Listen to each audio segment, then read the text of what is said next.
Welcome back to the deep dive. Today, well, we are walking right into the eye of the storm, really. We're looking at Severus Snape. Mm, Definitely a character who sparks a lot of debate. Absolutely. You know, when we first meet him, he just seems like the embodiment of arbitrary cruelty. Yeah, the cold, sneering potions master. Exactly. His life seems defined solely by this deep-seated bias against Harry Potter. Right. But the deeper we look into his history, the more complex it gets. And tragic, really. Oh, incredibly tragic. So our mission today is to sort of move past that outward sarcasm. The sneer. Yeah, the sneer. And understand the intense psychological forces, that drove his transformation from this spiteful bully to, well, one of the most reluctant and maybe instrumental heroes in modern fiction. It's a huge arc. It is.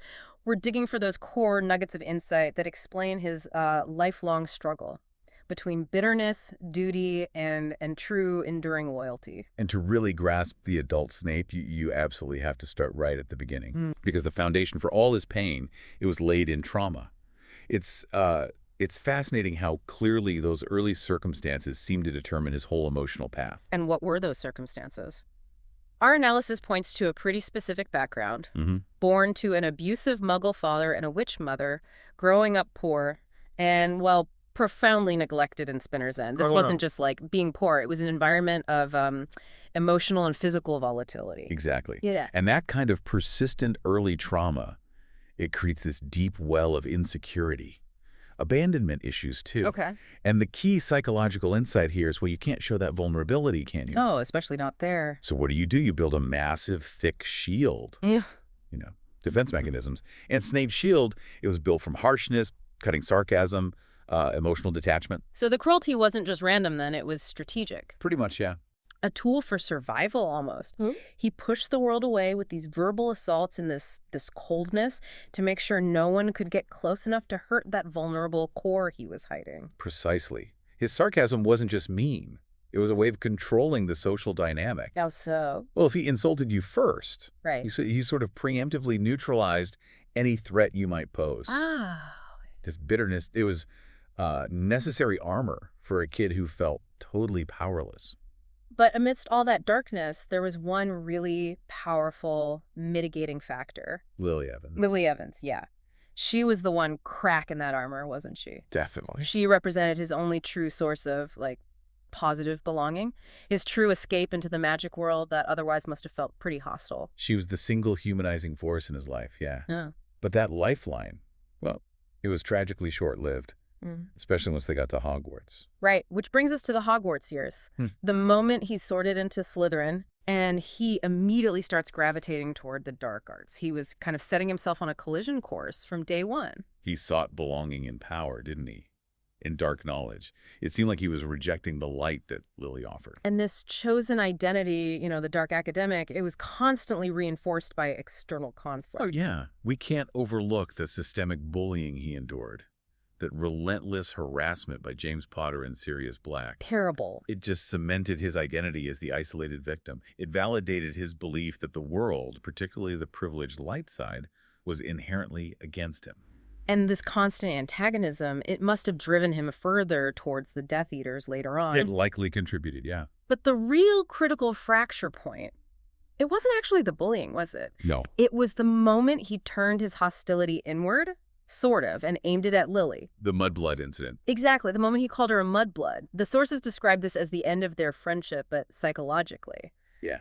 Wow, it feels like just devastating self-sabotage. It really does. Why would he lash out at the one person who kept him human? Using a term that basically reflected his own perceived inferiority as a half-blood. Well, that's the absolute heart of the wound, isn't it? Yeah. It wasn't just an insult. It was him externalizing his profound internal self-loathing. He grew up poor, half-blood. The shame tied to that identity was huge. And in a moment of intense humiliation, intense anger, he aimed the worst possible insult at the person he loved. He projected his own shame right onto her. Wow. By pushing Lily away like that, he sacrificed the only person who offered him, unconditional acceptance. This was his first great psychological wound. An action he took against himself, really. Forcing himself onto a path of, like, irreversible isolation and regret. Exactly. And you could argue he spent the rest of his life trying to claw back from that one single word. Okay, so that really sets the stage for his post-Hogwarts life. He goes looking for that belonging he craved. And finds it with the Death Eaters. Right, yet even as he sinks into the darkest parts of the wizarding world, Lily somehow remained his anchor. His light, as the sources put it. She was always there in the background. And then comes the absolute pivot point. When Voldemort targeted the Potters, Snape didn't care about James, obviously, but he was completely devastated that Lily was in danger. He begged Dumbledore for her life, her subsequent death. It just became the single factor that dictated the rest of his entire existence. And this is where we define his new psychological trajectory. Atonement. Atonement. The sources are pretty definitive on this. Yeah. His pledge of loyalty to Dumbledore. It wasn't motivated by some sudden embrace of morality or, a shift towards inherent goodness. No. It was purely driven by debilitating grief and just profound guilt over his indirect role in her fate. So his whole life became an act of penance. Pretty much. He protected Harry, not out of any affection we see. Clearly, he pretty much detested the boy. Yeah, that's obvious. But because it was the only way he felt he could pay the debt he owed to Lily's memory. It was duty, but duty rooted in self-punishment. But does penance actually equal redemption? I mean, he committed to doing the right thing, but for the wrong reason, or at least selfishly motivated reasons. That's a great question. And to fulfill that penance, he had to live this double life that required just staggering levels of emotional performance, control. Exactly. To the world, and especially to Harry, he kept up that facade. The cruel, controlling, sarcastic potions master. Actively pushing everyone away, positioning himself as Harry's hostile nemesis. And this brings us to maybe the most remarkable aspect of his psychology.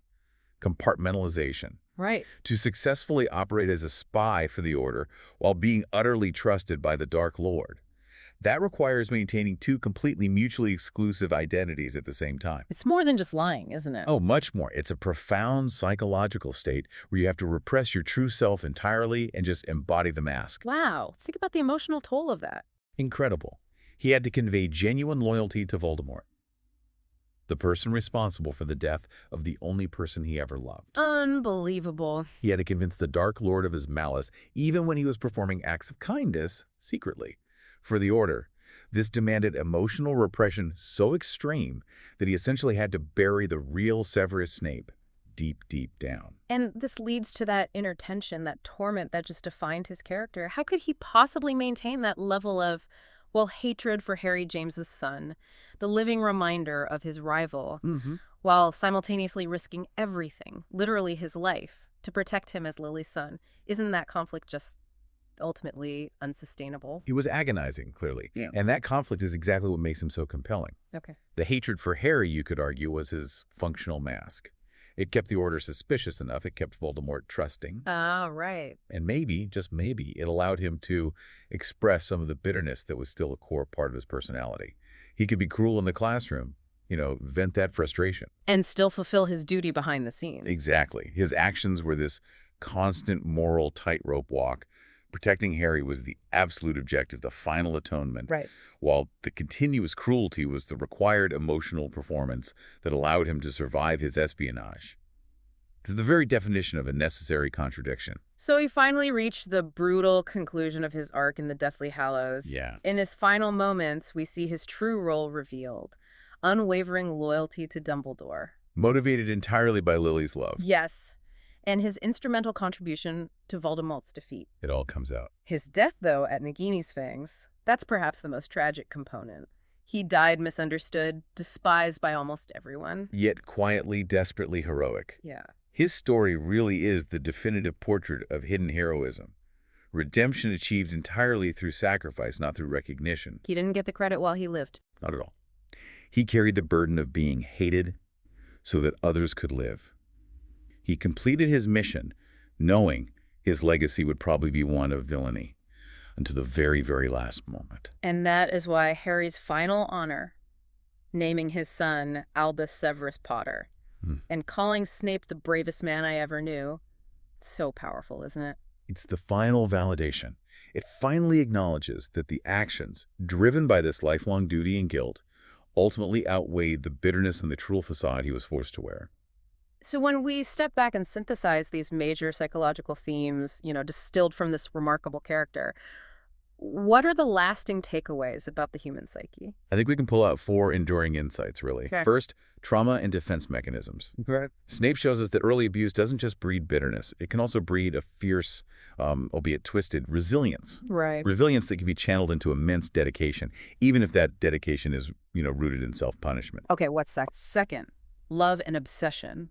Lily's memory, it simultaneously saved him from ultimate evil, but it also kind of imprisoned him in this cycle of grief. It really highlights that thin boundary between selfless love and consuming obsession. And Third, duality and masks. His double life is just a profound testament to the power of compartmentalization. It shows how intensely people can hide their deepest, maybe most selfless truths behind the most hostile facades. powerful. And the last one. And finally, redemption and legacy. His arc proves that redemption isn't really about public acclaim or feeling good about yourself. No, it's a continuous, often brutal choice to do what is right, regardless of the personal suffering involved or the negative reputation that follows. It's an uncomfortable lesson, isn't it? Very. Snape reminds us that heroes aren't always kind, that villains aren't always pure evil, and that true, meaningful redemption, it often comes at the highest possible cost, and often remains entirely unseen by the very world you're trying to save. So what other complex characters in literature, or maybe even in history, demonstrate this necessary contradiction? Doing profound good while appearing relentlessly terrible. That's a great question to ponder. That's what we want you to think about as you process this deep dive.